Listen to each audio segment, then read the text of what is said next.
Question came in. What do you think of Tim Tebow's behavior on the field? This raises an important question. I think people are familiar with Tebowing, where you get down on your knee and you put your hand on your head or at your side and you have a quick little prayer. And so that's become a big issue, not only in the football world, but also all around the country. Well, regarding Mr. Tebow's behavior, certainly he's a very good football player on the field, and every time he scores a touchdown, his team scores a touchdown, Mr. Tebow is down in his famous pose that has become almost iconic now this year in the NFL. So he's a good football player. He's melded now prayer with the success on the field. Yeah, so what do you think of that? Is this appropriate or not? It is kind of interesting after the Broncos beat the Pittsburgh Steelers. You might show the next picture.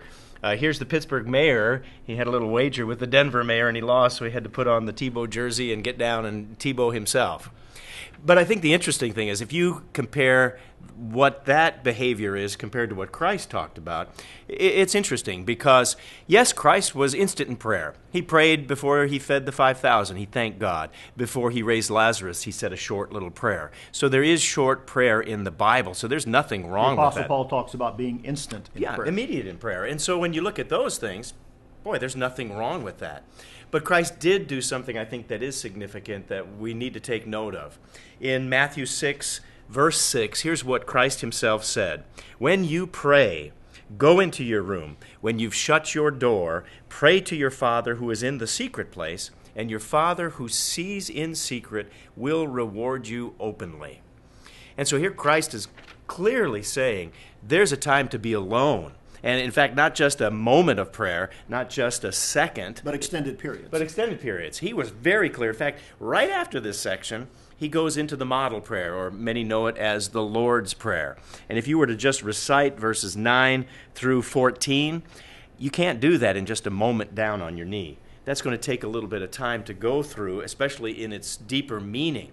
So Christ's behavior was pretty clear. When he was with the disciples, he often sent them away, and he went up to the mountain. There are lots of examples of that. Prayer is a very important spiritual discipline, and in our modern culture where prayer has been banned from so many public arenas, it is refreshing to see a public figure such as Tim Tebow kneeling in prayer. But it's also very important that prayer or any other point of spirituality not be trivialized and taken for granted or becoming part of in a sense, the popular modern, even sports culture. I did notice that Mr. Tebow doesn't pray when the other team scores. Something to think about. Something to think about, but that's not the nature of sports and professional football. So, interesting phenomenon, interesting situation taking place. Certainly points to the importance of thanking God for all aspects of life. And as we're developing a relationship with God, just like we have relationships with our friends and our family, it's not just an instant thing, it's not just a, hi, how are you, but it's an in-depth thing, and that's what God really wants. He wants an in-depth relationship with us where we really spend time with Him in prayer. So we can listen to God by reading His Word, but we also need to talk to God and have that relationship and develop that relationship with Him. And while it's a good thing that Tim Tebow thanks God for his success on the field, let's all take a lesson that prayer is a contact with God for a much deeper relationship for the really serious matters of life. And if we learn that lesson from all of this, then we'll be in good company. That's BT Daily. We'll see you next time.